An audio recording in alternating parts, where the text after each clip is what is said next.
Hello, good morning, and welcome to our latest and, frankly, most timely Bath Life Business Surgery. I'm Greg, and like you, I'm trying to figuring out what is happening now and what it means for both employers and employees. Well. 224 days after the first lockdown started, several weeks after the scientists first advised it, and just 53 days before Christmas, here we are again in lockdown 2.0. It turns out that the new normal is the same old abnormal. This is a session specifically trying to help employers and employees navigate what was due today to be the JSS, the Job Support Scheme, which was modified to be JSS 2.0 before it had even started, and has now reverted back way past the original FFS, back to the earlier JRS, but actually isn't that either. Confused? Me too. No wonder we need professional help here. Just as well we have Mogers Drewett at hand, waiting in the ante-room of Zoom to dispense wisdom. A few points before we come to the main event. Like many, we've been struck by the support that so many Bath restaurants, cafes and food producers have given to the remarkable free school meals campaign by the footballer Marcus Rashford. This is clearly a tough time for pretty much all in that sector, but they have stepped up commendably. We also want to play our part as Bath Life here. So we've announced that any Bath restaurant, cafe or food producer supporting this campaign will have a free ad in our next issue. It's a way of saying thanks to them, but also giving support in these times. Let's all of us hold dear to that karmic mantra: do good things and good things happen. Bath Life is fully back, has been now for some weeks, and thank you for all of your support here. We're mutually dependent throughout the city. Your support means we can champion your business, your areas, and play our part to the absolute full in supporting businesses in the city and celebrating all that the city has to offer, even in lockdown. And please note, we've significantly increased home distribution on all our magazines, obviously including Bath Life, to ensure they're getting into the best hands. Few updates on our awards. The Bath Property Awards, the 2020 Property Awards, will be held on March 12th as part of the Bath Property Symposium. 3 key elements: thought leadership, keynote speeches from national figures, structured and randomized networking through specially designed hubs, and then the awards themselves, live presented plus recorded inserts, and then live reveals of the finalists and winners, and also again of our sponsors. Talking of sponsors, thank you to our headline sponsor, also our sponsor today, which is Mogers Drewett, plus category sponsors, APS Homes, Hawker Joinery, L&C Mortgages, Spaces, and SWBF, as well as Bath Life. We're grateful for your support in these times. The nominations for the Bath Property Awards close on the 26th of November, so a few weeks, but not that long to go. Please enter online for free as ever. Other awards, Bath Life Awards. The 2021 Bath Life Awards will be held on the 27th of May 2021 at the Assembly Rooms. That's the Thursday before half term and sufficiently far away that we can be confident of holding those in real life. Thanks again to our sponsors here. Headline sponsor, the Royal Crescent Hotel and Spa, plus Apex City of Bath Hotel, Bath Audi, Bath Life, Enlightened Lighting, Marsh Commercial, Novia, Savills, Spaces and Stone King. The nominations will open early in the new year for those. Please talk to us about sponsoring for either, frankly, or both if you fancy. All of us in business need to rebuild our pipelines, create new business opportunities, and get active. Companies can't do anything about the past, what's happened for the most part in 2020, but we can maximize our opportunities for the future. Cutting costs and sitting back won't help generate the business that we all need. Forthcoming clubs and surgeries, look out for the next Bath Life Business Club, Monday the 14th of December, about charities and Christmas. Prior to that, our next business surgery, again with Mogers Drewett, is about the residential market now and in the coming months ahead of that closing of the stamp duty window. That surgery is on Monday the 16th of November, a couple of weeks' time in other words. There's a new initiative which we're announcing today as well, precisely because of Lockdown 2.0. From now, we will be supporting our advertisers on social media. Forgive the tag, but it is tweet out to help out. There you go. Promoting your support for Bath Life. And there's also similar campaigns through Insta and LinkedIn as well as Twitter itself. This is during this lockdown period to help bang the drum on behalf of our advertisers and, of course, to thank them. We'll additionally be sending a special email promoting our advertisers to our full database each issue, again as a thank you, but also as a way of helping build awareness and generate business. Please talk to us about benefiting from the power of our social media and email marketing. Right, to business, and it is a tricky one to interpret, and our two speakers today will have spent some good time over the weekend trying to interpret the latest pronouncement from government, which as yet has very little detail behind it. I'll be interviewing Sean McDonough and Lucy Cotterell from Mogers Drewett on your behalf. Please send your questions using the Q&A button below. You can ask anonymously, and some of this, of course, may be pretty sensitive, will be named or indeed come forward to camera if you would like. This webinar will be available on our Bath Life YouTube channel. Many will access this, of course, which is great. Please share if you think it's useful. Let's bring forward Sean and Lucy. And as they step forward, a quick reminder, Sean is a specialist employment lawyer at Mogers Drewett, working with both employers and employees, all aspects of employer-employment relationship, with a view to protecting employers against the risk of claims, offering advice, support for employees should a dispute arise, provides training for clients also on a wide variety of employment and HR-related matters. And of course, most currently has been very fixated on the furlough and holidays and all else that goes with that. Lucy Cotterell, employment and HR specialist, over 20 years experience in HR, including 9 years at director level for the Regional Further Educational College. Her experience includes responsibility for HR across all different sorts of functions, resourcing, relations, reward and development at both operational and strategic level. With that, good morning to you both. How are you both doing? Good morning. Morning, Greg. Yeah, good, thank you. Busy weekend and busy few days ahead trying to work out what's going on, but yeah, I'm fine, thanks. Yeah, well let's there's two broad areas. There's a number of details, of course. One area is the office, return to work, what it now means and so on. We'll come on to that in a little bit, but the primary focus will of course be on the new furlough scheme, what the rights are for both employers and employees, what it means and so on. Please, everyone, please do come forward with your questions. We've had a sudden surge of interest this morning in people watching. It's one of our larger surgeries. Take this opportunity to get great free expert advice from Sean and Lucy. So how's Mogers Drewett been doing these last few weeks since we've most recently spoken? It's been going really well, to be honest with you, since I think this and probably reflects right across the profession. So what we thought was going to happen back in March when this all first started hasn't happened, thankfully. So I think as a sector, we've been pretty resilient, which is good.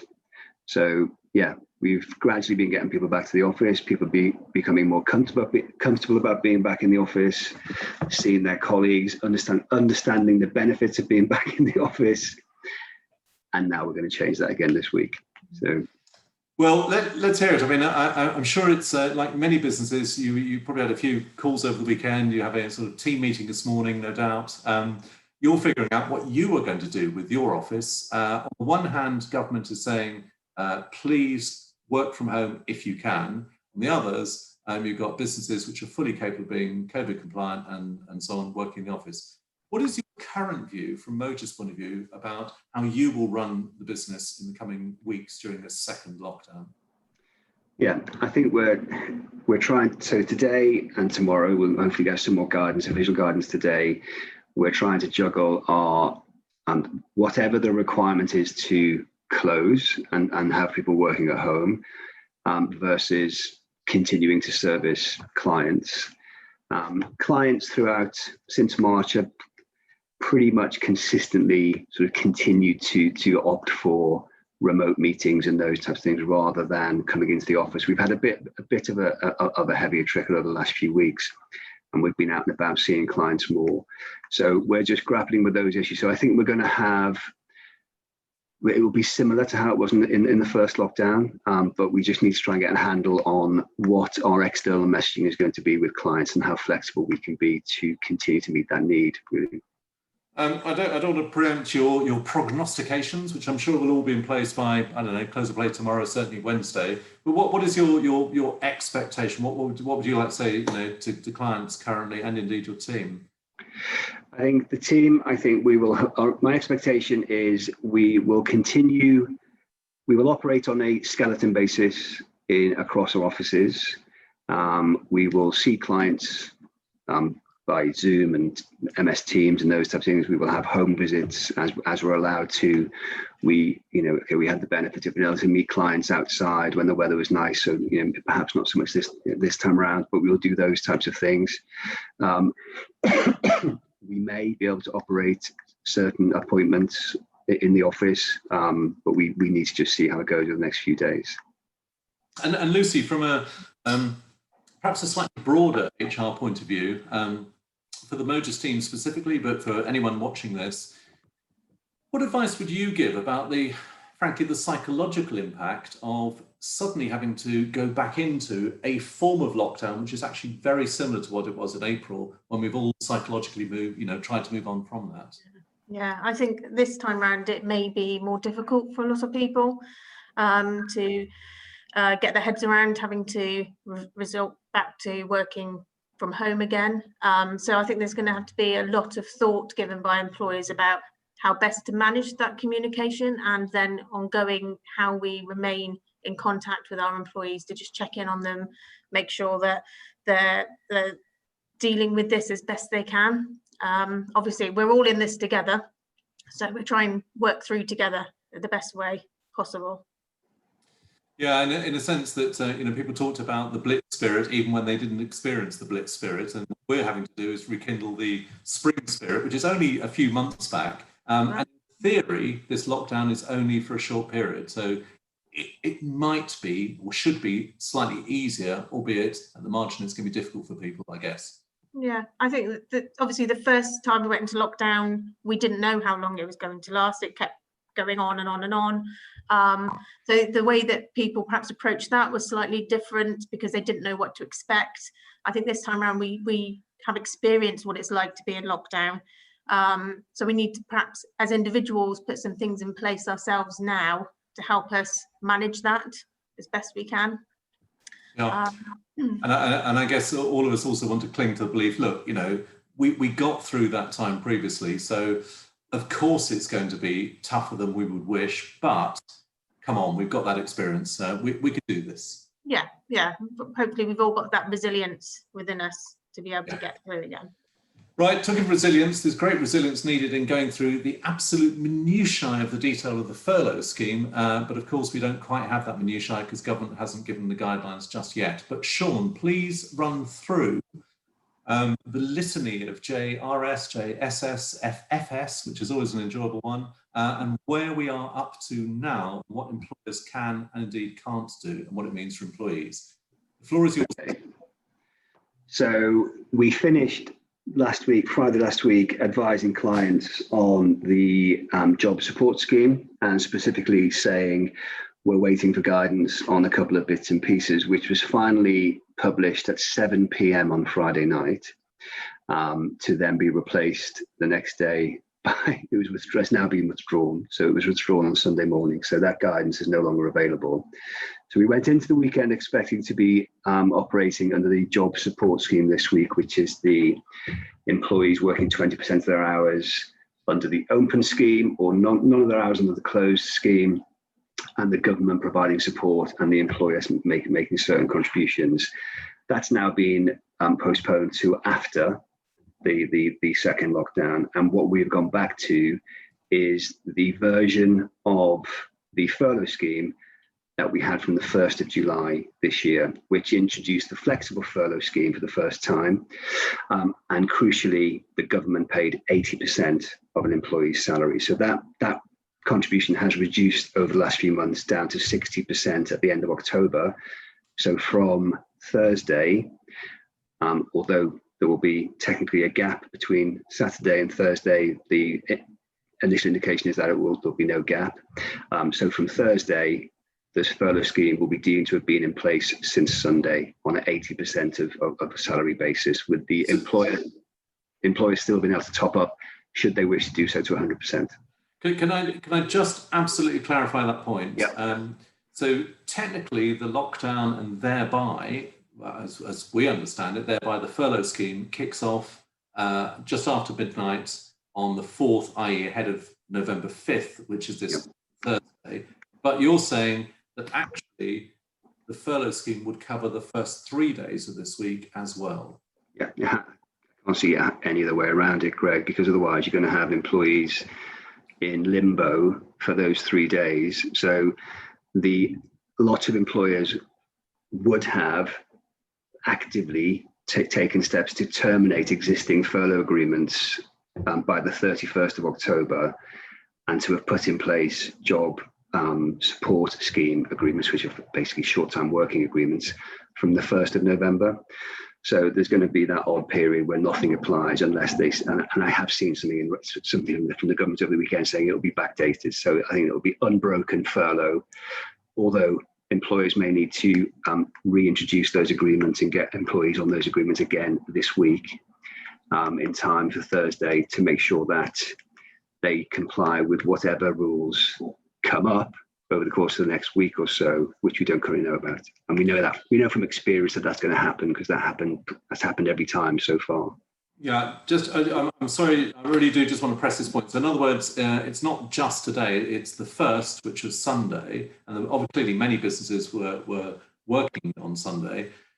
If people have worked Sunday, Monday, Tuesday, Wednesday, and then are due to be furloughed Thursday onwards, could a business claim that they were furloughed or would have been furloughed from the 1st, even if in practice they worked? It depends what clarity comes out today and tomorrow. What I would expect the government to say, because the job support scheme allowances don't exceed 80% anyway. So the maximum you get, the minimum you get of that scheme is 73%, I think, of your salary, was furloughed 80%. So what I expect the government to say is they would just equalise that period. So whatever you've done in that period will just be treated as furloughable time from the 1st of November. That's what I would expect. Right. They may say something far less helpful than that, but in the circumstances, it seems that would be an obvious practical solution. Pragmatic as well, I guess. Lucy, in terms of when government typically makes announcements and clarifications and the detail to its policies, when would you expect this to be live? Well, the guidance is still being updated at the moment, from what we see. So today we're expecting some guidance, particularly around what happens for people who are deemed to be clinically extremely vulnerable, and steps around that. So I would hope at least by the end of tomorrow, we'd have a better idea of what the situation would be, because time is of the essence now. And like Sean said, employees may need to have to get agreements out and signed and back, and all those sort of processes in place, ready for Thursday. So to both of you, let's talk about that process. I want to come on to other details, and please, I'll put the call out again to people watching this. Please do ask questions. I'll take them anonymously if you don't want to say anything that is difficult for your business or circumstance. But tell me about the process. So say there is a company where half the team will be furloughed for the 30 days of lockdown. What do businesses need to do in order to have that sufficiently documented and agreed to by their teams? Well, last time when the furlough scheme was first introduced, there was an initial panic around what reaching an agreement with the employees meant. Lots of employers went for a belt and braces approach of getting a written agreement in place, like you would with any amendment to an employment contract. Where we got to was the Treasury saying if you could ultimately evidence that an agreement was reached, an exchange of emails, that type of thing was sufficient. There were key things you had to include in that agreement: not doing any work, those types of things. You could do training, things like that. So my expectation is there'll be simply a rerun of that process. Yeah. And the implementation, the steps to implement the job support scheme were very similar. You get an agreement in place that records the short-time working arrangement that you're reaching with the employee. So there's no reasons, nothing to suggest that there's going to be a massive relaxation of those rules. So there will be some formality required over the course of the next couple of days to get those agreements in place properly. And for those agreements to be extant or of value, again, it's a very small point, but an important one. Do employees need to send an email back saying, yes, I agree with this new blah, blah, blah? Or simply the act of sending it itself is deemed to be sufficient? My personal view is there needs to be an exchange of emails, an affirmative exchange of emails to acknowledge the variation. So there we go. Well, we'll communicate that to our clashers later. We need an affirmative communication of support for this amendment. I'm sure they'll understand what that means. They have to say, yeah. Sorry. Yeah. Okay. Sorry, I'm not chiding you at all. These are no, that's good. We're all trying to figure out how to get through. There is apparently, and this has just come up this morning, and I confess I don't fully know the detail of this, but apparently there is a subtle but important distinction between normal pay versus current pay. So as an employer,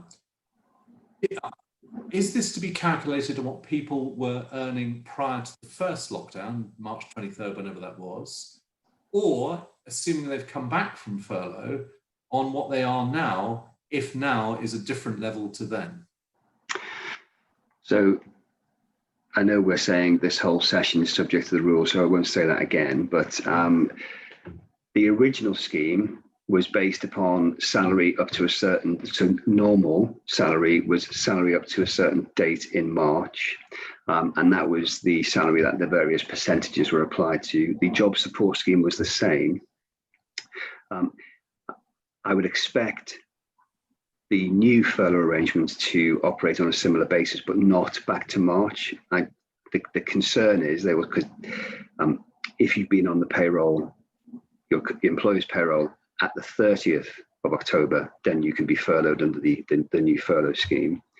The slight challenge there is that you might have employees who have formally agreed to work part-time or job share as part, in order to be helpful for their employers and to get through the difficulties we are in.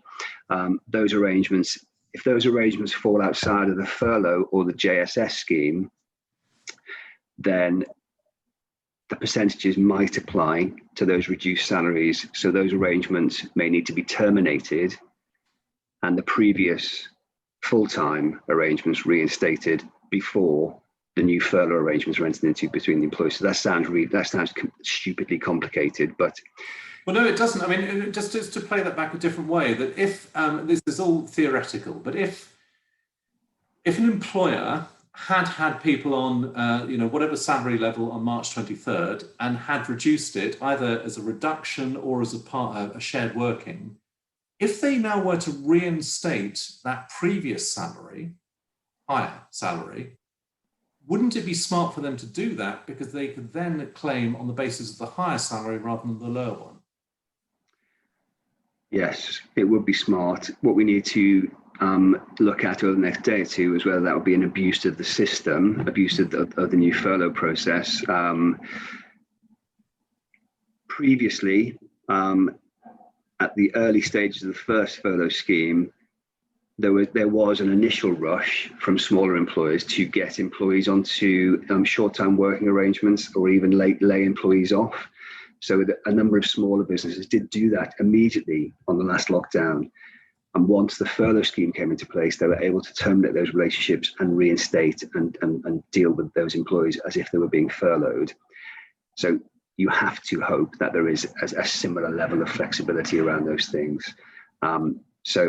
Which would mean it wouldn't be an abuse of the system to reinstate employees. If you've had a part-timer for the last 10 years and you suddenly put them onto full-time and then furlough them at 80% of full-time, so that's going to be an abuse. But if you have employees that you, in relation to whom you can demonstrate have reached an agreement with their employer as a result of the coronavirus crisis, then I suspect that's going to be covered in the regulations somehow. Okay, and again, these are all sort of minutiae and examples to illustrate a point. What happens, for example, if someone was due to have a pay increase, a promotion, and maybe on the one hand, it could be that that is in place and was due to take effect from, I don't know, November the 10th or something. or on the other, hasn't actually been communicated but is intended. What is legitimate in terms of increasing your salary and then using that as the basis for any subsequent claim?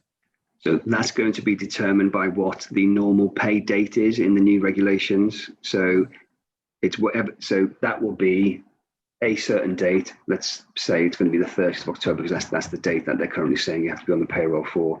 Yep. It's likely to be the salary at that date that they take, rather than the salary at the 16th of November, whatever it might be, for furlough purposes. And just to flesh out a point I think you have made, which is about if businesses have made people redundant because they were expecting the JSS scheme to come in, which is much less valuable or supportive. If someone's just been made redundant, could they be reinstated for the purposes of being furloughed? Potentially, because again, we have experience from last time where that was appropriate. So because I should have checked before we started this, but I can't remember what the RTI date was for last time. I think it was the 23rd of March. That's the date I have in my mind. Certainly when lockdown was officially announced. So it might have been a little bit earlier than that. So yes, the employees, you were able to bring employees back if they'd been on it was the 28th of February. It was the 20th of Feb. So it covered a whole chunk of employees who had been dismissed in a rush because of those initial concerns about the pandemic.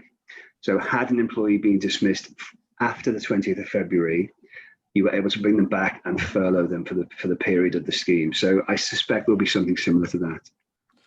Okay, and there's certainly variance when it comes to employment. Say someone has resigned and their last day was Friday. Is there a process to unwind that such that they can have effectively another month as though they had been employed? Again, last time, resignations, if your employment terminated for any reason after the 20th of February, you were entitled to bring that person back by agreement. You didn't have to. Yeah.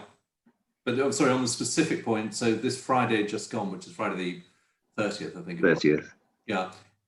If someone had that was their last day, is that it? There's no opportunity to extend for another month to gain the furlough benefit? At the moment, that's it. Friday was their last day. But later today, tomorrow, once we have clarity on those rules, it may say, like last time, you can bring people back if they were employed at a certain point and their employment is terminated, because there will be a load of people whose employment terminates on Friday because their notice periods would have expired. The notice they were working on the furlough scheme would have expired. So there'll be lots and lots of people who are now unemployed today who could have carried on being furloughed. So it would seem completely counterproductive not to have some sort of exemption built into the new regulations like there was in the previous regulations. And then, of course, there'll be other people who are not being made redundant or leaving because of COVID. They'll be moving on to another job. And so someone who's resigned, whose last day is this Friday, it may be in their interest, if their employer agrees, to keep them on the books to get their furlough benefit before they start a new job. Whatever it is. And we had lots of examples of that last time, where people's new opportunities were delayed because of pandemic-related reasons. So I suspect, subject to how long this lockdown lasts, and then we're going to touch upon that in a second. But yes, if we knew it was only going to be a month, I would have thought most roles would continue to be recruited for in the way that they're currently planned. But there's a little bit of doubt. So who knows? Let's bring in a couple of questions from our good old buddy anonymous attendee. If employers put some staff on furlough, minimum time frame they need to notify staff before returning to normal working? Yeah, there isn't one. There wasn't one last time. So you might say in your agreement, we'll give you as much notice as possible. You might be a business that says we'll give you a week's notice. The best lawyers out for this entire pandemic period is all about, and Lucy will say the same thing, talking to your staff, because a number of clients have tried to terminate furlough arrangements, which they're entitled to do virtually on zero notice, to say you're back at work tomorrow, to discover that that employee has rearranged their childcare arrangements or whatever the case may be, or can't get the childcare arrangements they historically had because their parents are shielding or those types of things. So it's about communication. So technically, no notice is required, and you'll have that in your agreement, but try to be a bit more human about it, I think, is the message. And again, pragmatically, Lucy, I would imagine, one of the better things employers can do is to say, our working assumption is that this would apply to X date, but we will update you and discuss with you were that to change. Is that the sort of phrasing or approach? Yeah, absolutely. Just keep people informed about what's going on. Be as transparent as you possibly can. I mean, we are all dealing with a bit of an unknown again at this moment in time. So just regular communication, letting people know what's happening, being aware of people's individual circumstances as well would be helpful, because that would help employers plan more effectively. Being as open as honest as you possibly can. I think there's another question from an anonymous attendee, which I think we've covered really. What would be your advice if we made someone redundant last Friday and asked to be reinstated to benefit from the new furlough scheme? Sean, do you think we've covered that sufficiently? Yeah, I would say if those people, which they're likely to be, are asking today what's happening, as their employer, I would say please sit tight, and as soon as we have clarity, we'll be in touch and we will put whatever arrangements we can in place to help, provided they want to. They're not going to be obliged to do that, Greg, but yeah. And there's a slightly cheeky observation from Daniel O'Connor. We're talking about the importance of communications. He says, as always with us, if any business or business persons here need any free help, advice or tips with regard to communication throughout the coming lockdown, staff and stakeholders internally, etc., we're very happy to give guidance and to help. This offer extends to all and to any that may not be in attendance, but are local to Bath and support the great community that we have. That's Transform Communications in Bath. I'm giving them that shout out because I think it's, of course, it benefits their business, but it's an example of how smart Bath businesses are being helpful and supportive in these times. We all need that help. So Daniel, thank you for that. Anything, and I suspect I know the answer to this, but has anything changed about what constitutes work during this lockdown compared with previous lockdowns? No, not yet. So I don't think it will. I think, I wouldn't have thought they would change that, but particularly given the alleged abuses that we're all hearing about in the press, I wouldn't have thought the Treasury would seek to change that for the second round of regulations. So no, there's been no change so far. Was this no formal change, and it would be a little bit unexpected, even incoherent to make changes. How about psychologically, from both the employers, but also employees' point of view, that this isn't quite the same lockdown? We've sort of done that thing before, and so neither will be quite as compliant as previously. Whilst I'm sure you wouldn't condone that, would you expect that? Yeah, I would expect it, because from a business point of view, last time was very dramatic. The 23rd of March, it was very, very dramatic. Everything closed. That's not going to be the case this time. And you genuinely have to feel for businesses who have invested capital over the last few months, who are now going to have to see all that go to waste. So would it be a shock if those businesses try to subvert the rules? Not really, but I'm not suggesting that they should for a second, but it's heartbreaking if you own there were examples over the weekend, and I appreciate they were in South Yorkshire, bars investing in kit to be able to produce substantial meals because of their tier 3 restrictions, and now they're locked down, so they can't use any of it. And and again, with and this is not condoning nor should we. It may well be the case that first time round, many businesses were slightly scared of their own shadow about couldn't do, and were even more observing the laws. And then over time, it just gets a bit more relaxed. For example, if you're furloughed, responding to an email saying my colleague blah blah blah will be in touch, there would have been some who said first time round, you don't even say that. I suspect that's going to happen all the time. Without condoning it. Yeah. Let's come on to a live question. if Carol Banwell from Bath City FC can step forward. Carol we want to move on to the thorny question of holidays in furlough, what the entitlements are. There's Carol. Carol, you would like to unmute yourself and ask your question, please. Or not. There you go. You're toggling. You're on. There you go. Sorry, I'm on a different system this morning. So, good morning. Thank you very much, Greg, and good morning, Lucy, and good morning, Sean. Hello. I've got a question which possibly is a little less relevant now, given that things are all changing, but it's to do with holiday entitlement and employees returning from furlough. It's a two-parter. What's the position with the accrued holiday entitlement for employees returning from furlough at the end of November or whenever it now may be? Presumably they have their entire to-date accrued leave still available. And secondly, where a business's holiday year has ended during the furlough period, may employees carry forward annual leave untaken from the previous holiday year? And if so, how much? For example, would it just be the working time regulations 20 days or all of their contractual accrued entitlement? Well, there you go. That's very detailed. So let's take those, a game of two halves, appropriate in a football context. Let's take that first one, Sean. It's kind of it's the same answer for both, really, Carol. So you've already hit the nail on the head in your second question. So holiday entitlement is split up into, in the UK, this is into two lots. You have working time directive holiday, which is 4 weeks, and then UK additional holiday of 1.6 weeks. So for all those Brexiteers out there, that's an example of where we exceed the EU's minimums rather than the other way around, which is what we're constantly told. So the rules are you can carry forward the 1.6 weeks by agreement, but historically you couldn't carry forward the 20 days.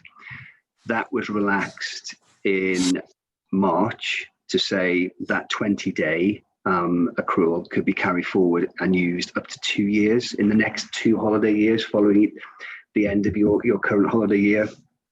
If the reason the employee couldn't take it was because of the effects of the coronavirus and obviously being on furlough, would be that, although you can still take holiday whilst you're furloughed. So that's another point. So that's the general rule. If your holiday year has now ended and you've done nothing about holidays, you have no communication with your employees about holidays, then the strict legal position is that the 1.6 weeks will have been waived and lapsed, and that's lost at the end of the holiday year. But the 20 days, you need to agree with your employees how they're going to take them over the next 2 years. Carol, is that clear to you, whether it's literally your organisation or more generally other companies? Is that clear to you what this now means? Yes, it is. Thank you very much, Sean. For us at the football club, it's particularly relevant because our holiday year unusually ends in June. So we are sort of slap bang in the middle of people potentially having quite a bit of holiday to return to and to take. So yeah, but yeah, thank you. It's clear. Just another quick sub question, actually, Sean or Lucy. If you do take holiday during the furlough, that's got to be paid at your normal full rate. Is that correct? Yes. That's right, but you can still claim the 80% furlough grant, but you have to top up to 100% for any holidays. Those pays, yeah, brilliant. Thank you very much. And sorry, just to clarify Carol's question, or perhaps the answer. When you say full or normal pay, that would be the rate of pay that applied before they were furloughed. So the normal pay, which is the cut-off date on the 20th. Whatever date in March that cut-off date would have been, it would be the pay that applied then, right, rather than the pay that applies now. Because if they're furloughed, they won't have agreed to work job share or anything in the way that we talked about earlier. So good. Okay, thank you for that, Carol. Thank you, and thanks, Carol. Thank you very much. I'll see you this season. Cheers. Thank you. Bye. Right, so we've come on to that furlough point. I'm just going to hop back to another question from an anonymous attendee. Do you think there will be lockdown proofing for businesses in the future, e.g. now accelerating that permanent working from home scenario? And do you think that would be a wise move? In other words, if this is going to be potentially recurrent or longer than the 4 weeks, just cut to the chase and work out how to work from home? Well, I know of one client of ours who's doing that. So they have decided to take that step already as a result of the first lockdown. The benefits of working from home were so great for them, and the cost they can reduce because they won't have their office anymore. Yeah, they're doing that. They're nailing that in now. If your business, it's not really a legal question, I don't think. It's if from a commercial point of view, if your business can operate without office space, and you would improve your profitability and all the rest of it, yes, you could. I've become less convinced. In April, May, everybody was raving about working at home and how brilliant it was because it was nice weather and we could all be walking our dogs or going to the gym, and well, not going to the gym, but going running and all those types of things. The sense I've had since we've started to come back into the office, and for clients as well, clients' workforces as well, is that people actually like being in the office. That they prefer a balance of the two. So I'm not sure how healthy an entirely remote working workforce would actually be longer term. That's more one for Lucy, but what do you think? I was going to say, Lucy, not perhaps very specifically in terms of individual Mogers Drewett people, but that slightly more general point about people's mental health and approach to working remotely. Is that a rising issue, and how should employers respond to it? In terms of perhaps a move to more home working? Yeah, I mean, it's been far more home working to date than hitherto, and at least some of that will carry over. So what do we as employers need to be doing differently or thinking differently about? Yeah, I think it's being very mindful of the effects of basically being in isolation for some people. So being on your own at home, and what that may have in terms of people's mental health, and making sure that there are communication processes in place so people aren't left alone, days gone, weeks going past and not having any communication. Make sure that they're contactable, and just having those regular check-ins, because the whole isolation, the last lockdown, we were working from home for such a long period of time. The true effects of that are probably only being realised now. We're much more aware of the impact on people's health now. So we must go into this new lockdown having that in mind, and making sure we've got better processes and routes of communication in place as best we can. What about the employer's duty of care? I'm sure all employers are fully familiar with it when it comes to the physical workplace. It's tangible, it's in front of them, there are guidelines, etc. But what about their duty of care when it comes to people working from home, whether it's their chair, their computer, their light, all the good stuff? Yeah, there's still a duty of care to your employees if they're working from home. So risk assessments are a key part of that process, making sure that people have got adequate equipment and resources, like you've just suggested, but also all those intangible things. So the communication, I'll say again, but meetings are available, information's available to people are being kept in contact. It's all those extra things as well, and talking about working hours, and things like that, and making sure everybody is safe within their workplace at home as well. But we've talked quite a bit about the practicalities that law is governance is one thing, interpretation of law is your specialism, both of you. But for business owners, there's practicalities. Say, for example, you've got 30, 50 people working from home. Is it incumbent upon us to do a risk assessment of every single person's domestic working environment? I think you would do a risk assessment overall initially, making sure that there are certain things in place for everybody. So have they got the right desk? Are they able to sit comfortably in their homes hours on end whilst working? Some things that employers aren't going to be able to change. If you're sitting in a one-bed flat, we need to be a bit mindful about what we can provide and what is reasonable. But there may be certain individuals where you need to assess a bit more individually. So you might need to have more conversations with those people. Yeah, I mean, there will be,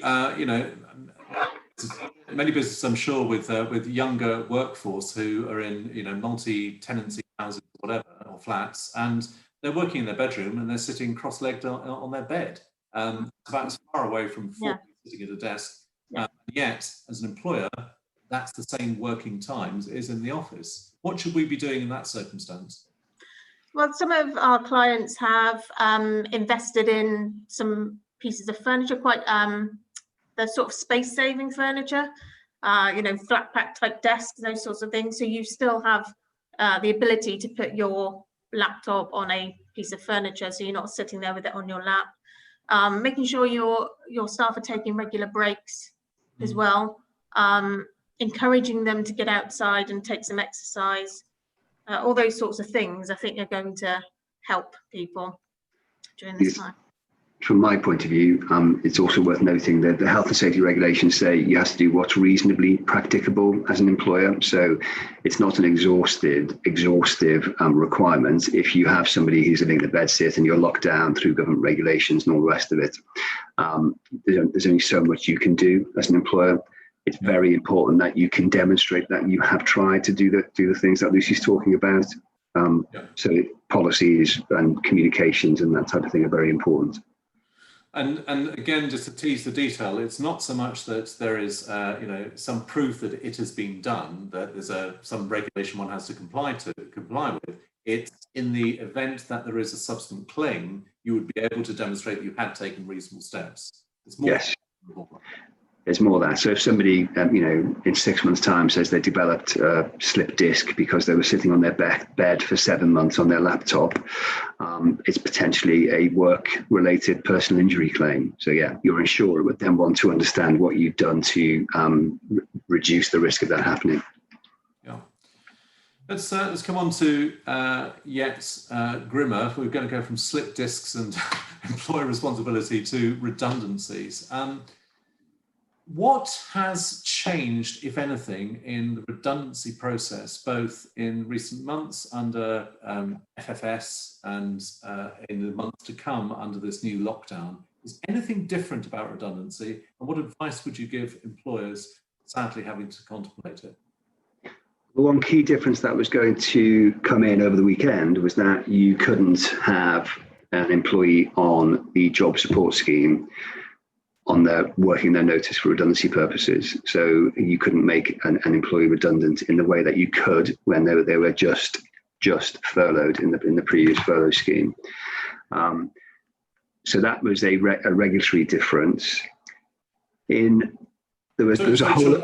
Sean, I'm not sure I quite understand it. Is that effectively saying that with the reintroduction of a version of furlough, redundancy is now more likely, or possible at least, than it would have been under JSS? Potentially, if that rule, because in the previous furlough scheme, you could make somebody redundant and they could work their notice, because furlough grants were expressed in the regulations as needing to be used to pay wages during the coronavirus crisis. That was interpreted as being allowing an employer to pay somebody's notice period, not using that money to then pay redundancy payments themselves, but you could have somebody working their notice period on furlough. The JSS said you couldn't do that. I am assuming the new furlough arrangements that come into force today or on Thursday will go back to the previous arrangement, but we don't know yet. So that feels like a real sort of wrinkle in the universe, that this new, which I think most people, we certainly felt it was a good move to reinstate furlough on Saturday evening. Byproduct, paradoxically, it actually makes redundancy more likely. Yeah, may do. If that wrinkle doesn't get ironed out today and tomorrow, then employers are going to, and we're closer now to the jobs, what's it called? The job retention scheme bonus payment date. So that might create a bit more balance. I personally can't see that being enough to discourage employers from making redundancies, but it may be that the new furlough arrangements, you can't have people working their notice because it was so close to JSS, that they may resolve that in the rules. But go on. Sorry. But from a general point of view, there's been no real change to the way you implement a redundancy process and the decisions you have to make as an employer.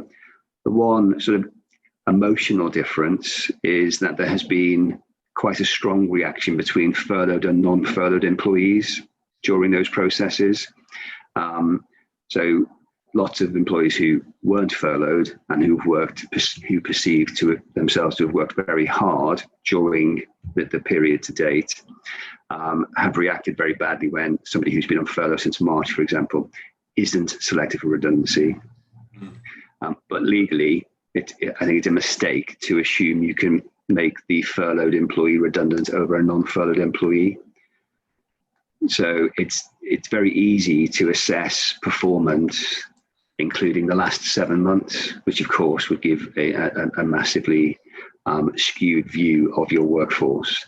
So our advice to employees is to ignore those. So from obvious things like sales targets, and that if you haven't been in the office, being able to do those things, to then be selected for redundancy with that as one of the criteria is manifestly unfair. So care needs to be taken around the criteria you use. Yeah, so that's an abiding feature of all redundancy approach, which is transparency and fairness, that irrespective of whether someone has or hasn't worked during the period, you have to be sort of blind to that and take an overview of someone's capability compared with someone else's. You do. Whereas previously, those types of performance indicators, if you hadn't performed as well as a colleague because of a disability-related reason or because you've been on maternity leave, then there are very obvious reasons why you discount that period. But that's not that. There's no, other than general fairness, there is no other statutory reason why you would discount that period. But we say that you should. Right. We've hopped through all the acronyms from FFS to JRS to JSS, JSS 2.0, etc., etc. You just touched on another one, which is JRB, the Job Retention Bonus. Yeah. Just outline what that is, why it exists, and give your thoughts about whether it still will remain for end of January or whatever its date is. What's your take? So the JRS was introduced to try to prevent employers making employees who had been furloughed redundant at the end of the furlough scheme. And the scheme operates such that if you have one of those, for every one of those employees who were furloughed and who are still employed at the 31st of January 21, even though you can then dismiss them immediately on the 1st of February 21, if you were minded to, you get £1,000 bonus payment from HMRC. And there's a portal to make those claims. There's a six week claim period starting on the 1st of Feb. So that's how that works. Very simply, the employee has to have earned, I think, £525 a month minimum payment. There's a minimum amount of salary they have to earn to qualify. But that's it in a nutshell. Has it prevented redundancies? No, I don't think it has. Will it prevent redundancies this time? Maybe. There's a slightly better chance this time because the new furlough scheme is more generous than the job support scheme. If the lockdown continues, furlough is almost certainly will continue. So there's a slightly greater incentive not to make redundancies this time around. So there may be an incentive. Will it still be in place in January? I think so. Unless, God forbid, the lockdown, where it comes 31st of January and we're still locked down. So I would have, if the furlough scheme ends between now and the end of January, I would have thought the job support scheme bonus, the job retention bonus scheme will stay in place. Right. As ever, like so many of your comments and Lucy's comments today, all of this is caveated. One, because you haven't had the guidance just yet, and two, because the situation changes. If it changes so profoundly between close of play Friday and 7 o'clock Saturday, it's madness, isn't it? Yeah, it really what is going to happen on Jan 31st is pretty remote. This is a personal take, and I'm sure this would not be a Mogers perspective because no one knows. What is both of your personal takes on the lockdown currently intended to be December 2nd? Do you think it will ease at that point, or would you expect it to be extended? So it's my personal view, which is based upon the way the government has behaved over the last 7 months. My personal view now over the weekend is that it will continue beyond the 2nd of December. So they're prepared for it to be extended. And I think that's how this government appears to operate. So everything's leaked to death, and then it's implemented. So I suspect it will be extended. And I'm not a doctor, and don't sit on sage, but I don't quite understand how the numbers will reduce sufficiently with schools and colleges being open. Not that I'm for a second suggesting otherwise, because I think it'd be dreadful for schools and universities to close.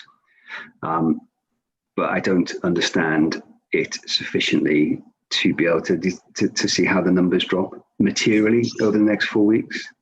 At the very least, it appears probable that the tier 3, previous tier 3, will be enacted after. We're not going to go from to completely open. There's going to be at best a tiered approach. Lucy, your thoughts in this area? No, I agree with Sean. I find it difficult to understand how a 4-week break will deliver the results the government are looking for. Particularly when you hear that there's a 3-week lag behind on the statistics around the hospital intakes and things. So I wouldn't be surprised if it's extended. I don't want it to extend, but because I think we all need to have a bit of a Christmas break with our families and friends and things, but I wouldn't be surprised. We need a Christmas break rather than a circuit break, that's for sure. A couple of questions for our anonymous attendees as we come to the close of this. This is someone who has not used the previous furlough scheme to date, and they want this absolute clarity to the extent, whatever caveats you need on this. Can I clarify that we are eligible for both the extended furlough scheme, i.e. the new furlough scheme, from this month, and also the JRB, the job retention bonus? So the detail that was released over the weekend says you don't have to have previously furloughed an employee to use the new furlough scheme, and you will be able to furlough employees who are on your payroll and your real-time, RTI, HMRC thing on the 30th of October. So if you satisfy those criteria, you will be able to use the new furlough scheme. Yeah. As As for the job retention bonus, I think you will be, provided the furlough scheme isn't still in place. Can I ask not my first dumb question of the day, but for the purposes of others who don't know what RTI stands for, what does that mean? Real-time information. Real-time information. So it's the online payroll thing that you have with HMRC. So fine, thank you. Someone else asked, will maternity or paternity be modified due to furlough in any way? What was it modified previously? I just saw that question. I sat here for 30 seconds thinking it wasn't modified last time, I don't think. So it didn't change last time. No. So very unlikely this time. I think we did have somebody on maternity leave. He was gone on maternity leave. There was an impact on your statutory maternity pay calculation, which I think, Lucy, would have been applied against a furloughed versus a non-furloughed salary. Yeah, I'm just trying to think, but it depends on the timing of it, I think. Yeah. When you were going to go on maternity leave, at what point, what calculation was used? We'd have to check that out, I think. Yeah, there may be a timing point in relation to your calculation for statutory maternity pay, but we'd have to look at that offline. But happy to look at that for somebody, Greg. So I'm sure so. And anyone else, please do avail yourself of Lucy or Sean via the Mogers website. You can get hold of them, if not via us, because we all need this help. One last question to you both. It's a general one, really.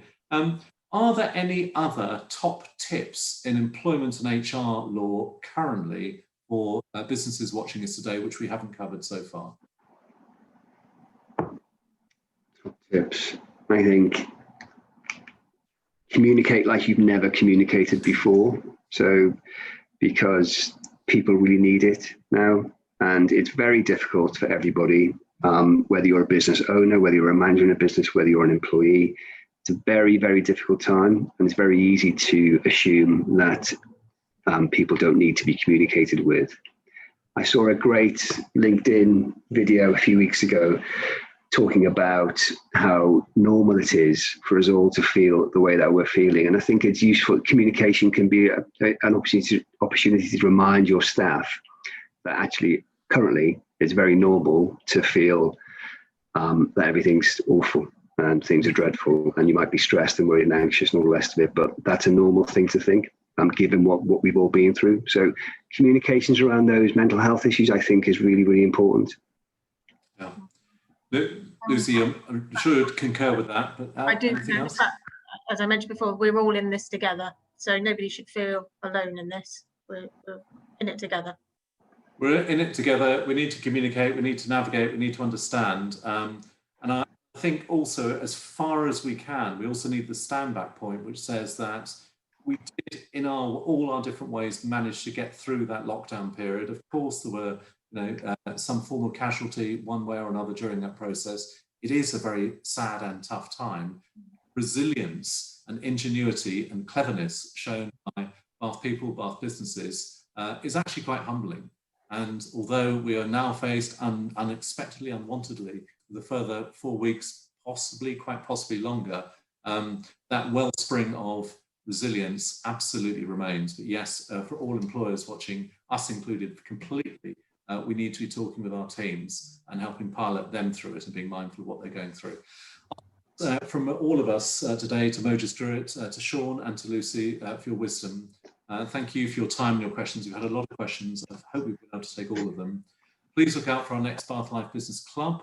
The club is on December 14th about charities and Christmas, which will be timely, if nothing else. And then on November 16th, so 2 weeks today, a business surgery on residential property, and that's again with Mogers Drewett. If your company has professional advice in any area of business that can help others, such as we've had in absolute spades today, please do get in touch, because we all need help navigating through these times. Join in the awards. It might sound a slightly light point to which to end, but it is really important that we will all benefit from coming together, whether it's nominating our businesses, sponsoring or attending, whether that's actually or virtually. Thank you again for all your time and questions today. This has been a Media Clash production, and this has been our latest Bath Live Business Surgery. Thank you. Bath together. Thanks, Greg. Thank you. Thank you. Bye. Bye-bye.